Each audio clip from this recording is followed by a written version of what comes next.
me and the two girls I'm with, we go in the unisex bathroom together. We're not going to hook up, but we could have been. Right. The third girl leaves her date and just walks in the bathroom with us. If you're a desperate man, every woman's your type. Right. But if a woman's not your type because you have an abundance of women, very quickly I put them in the friend zone, and then I'm like, hey, bring your home girls over here. Look, I go to Jamaica every year with my sales team. We all go out there, and I host Paradise Challenge. Okay. And the Black Tape Project. Have you ever seen where the girls only wear electrical tape? It's like they're only like they're bikinis, but they're made out of electrical tape. Nothing but tape. So I go out there and I host it. It's 150 girls go out there. And we'll be sitting in the hot tub and I'll be with like the girl I'm dating or whatever. And girls will just be acting crazy. It's like, I don't want to marry them. Yeah. I don't want to be in a relationship with them. But this is fucking awesome. I love watching this. This is so, and then one of them is having drama with another and I'm just laughing my ass off. And I'm like, I enjoy this. This is fine. I'm not taking it home with me. You're not meeting my mom.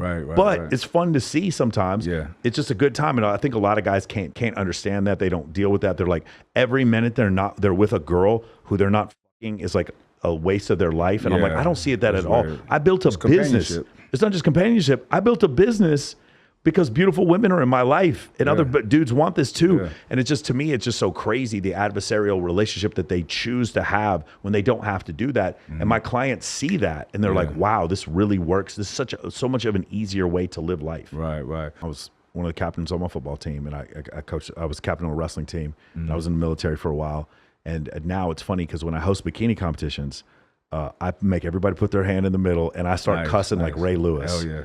And I get the girls start screaming and we treat it like it's a high school pep rally. But it's a bikini competition. You know what I'm saying? Because we're not going to get this fucking money and afterwards we're all going to eat pizza. And the girls are like, they start screaming and we race out on there. And the thing is, like, for me, I feel the same way. I just really enjoy, because, sometimes I like being around my guy friends.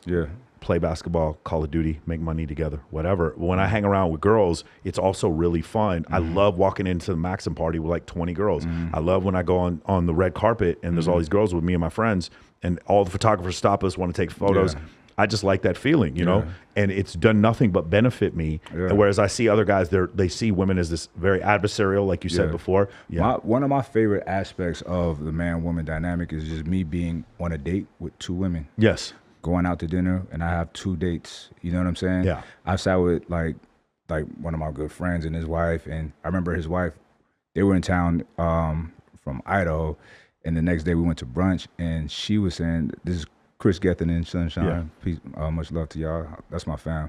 But she was like, you know what? If I would have known you was bringing 2 girls, I would have thought I was creepy. But it was so loving and cool. I love fucking people's heads up because like when I took my girls on Fresh and Fit, all the girls on the panel, they asked them beforehand, like, would you be in a poly? No, everybody. Afterward, they all was like, yeah. And one of them came home with me. You know what I'm saying? Honesty, Yeah. So it's the honesty. Like, when you could rely on somebody being honest with you, you know what I'm saying? Oh, you think she's hot? Like, yeah, what do you think? You know what I'm saying? Of course, yes, I do. Yeah, you think that you're the only, you're not the only one. You know what I'm saying? You're just going to get cheated on. It's so funny, man. They're like, I tell them, hey, listen, or before that, I'm single. I'm not interested in being in a relationship. This is, back in the day. And they're like, well, I'm going to go choose to be in a relationship with this other guy. And I'm like, so I'm telling you the truth, and you're going to go date this male stripper who I'm sure is never going to cheat on you. And then they come back. And then they come back at me and they're crying and like, there's no answer. And I'm like, no, there is an answer. I told you the truth. You just didn't want to hear it. Just be honest, And look, when did you become honest? Because I wasn't always honest. Oh, it was. I definitely know when it was. It was the first time we were doing a training scenario. I was probably 2005, 6. I was training as a mission navigator at Robins Air Force Base, and we almost died. Like the co-pilot, I think the co-pilot forgot to put the gear down or something like that. But we put the nose down on almost the taxi lights, way off to the left, and somebody called to go around. And so we had just gone off into the dirt and crashed, and we didn't. And I remember texting the girl I was dating that night. I was like, hey, listen, I may die at some point, so I'm not going to lie to you about anything from this point forward. And since then, I've just chosen complete and total honesty with everybody I've dated. I practice radical honesty. I had a situation back when the marshals came and got me. I was seeing somebody, and I never looked at her. Like, I didn't want her to be my girlfriend at first, right? But she was so sweet, so sexy. She had a boyfriend when I met her. I met them at the same time in the gym. Yeah. And I remember me and him had a good conversation. Yeah. And I told myself never to talk to him again because I want her. Right. Yes. I've been in that exact. Dudes wanting to be friends with me, so that never happens. Yeah. I'm not going to talk to him. Yeah. I'm not. It just happened to me, and I seen her. I'm like, fuck this guy. I like, it's cool. I don't want to network with him. I was just feeling her so much. You know what I'm saying? So yeah, it worked out. It worked out. And the irony of him calling me for advice. Yeah. The same day of the date. Fascinating. I've never told this story before. December of 2020, I'm on a date with two girls, actually. And one of them, it's funny, I'm kind of seeing both of them, but it's not serious. Right. And I introduced the two of them together. They wanted to meet each other. It was very clear we were going to have a threesome, and that was what the whole night was about.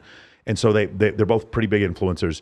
And we go out to Area 15, which is this really, I don't know if you've been here. You should definitely, if you ever want to take a date someplace cool in Vegas, 15? It's not a club, Area 15 is awesome. So we go to Area 15. Is it a restaurant? No. So it's a bunch of, so there's two restaurants in there, but there's also axe throwing. There's also a Mega Mart, which is like a maze that you go through. There's also a place in the back where they have like concerts. There's art installations. There's 3D stuff. It's like, it's almost like an amusement park. And there's also, you can ride this rail that goes all the way around the top. It's just fun. It's just nothing but fun. So I take the girls there. And then there's a third girl that I used to see, but like we're friends, but we used to hook up. And she's on a date with another dude. Me and the two girls I'm with, we go in the unisex bathroom together. We're not going to hook up, but we could have been. Right. The third girl leaves her date and just walks in the bathroom with us. I'm peeing and I look back at her and I'm peeing and I look back and I'm like, you can't be in here. Right. You're on a date. In her mind, it was like, oh, Michael's with two girls. I want to join. That looks like so much fun. Yeah.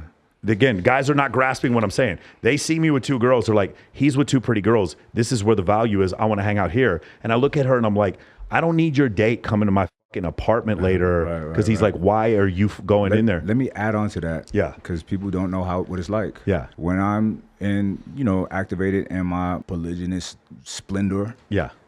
All the girls from my past start, do y'all do threesomes? Yeah. What's up with her? Like all of that shit. It just comes. When you're out, like, there's something about when a man has a woman, he becomes more appealing to other women. Yeah. When you have two women, the intention is crazy. We be at Delilah, like in LA. And bro, it just the vibes. It's like my girl loves it because she tells me like, they just respect you. I love how everyone respects you. You know what I'm saying? Yeah. I want you to be the boss. I want you to look like the boss. You know what I'm saying? Yeah. The new girl's like, I felt so safe with y'all. Oh my God. You know what I'm saying? It's just a vibe. It's fun. And it's a level that a lot of people never unlock because they're not honest. Yeah. Look, and then there's tiers, like the types of women you could get. I used to be able to just get just regular chicks. You know what I'm saying? That's why, like, when people saying, well, his looks, I'm like, it's not about that. It has nothing to do. I've always looked the same. It's different levels of my life, stages of my life. I was able to do this or do that. And it's not even all about money. It's about confidence and personality and conversation and things like that. So, but I love to steamroll a woman sometimes, you know, and I just be nasty in a cool way. Yeah. You know what I'm saying? And just tell her what I'm going to do to her, what she want me to do, like all of that kind of shit. It's fun.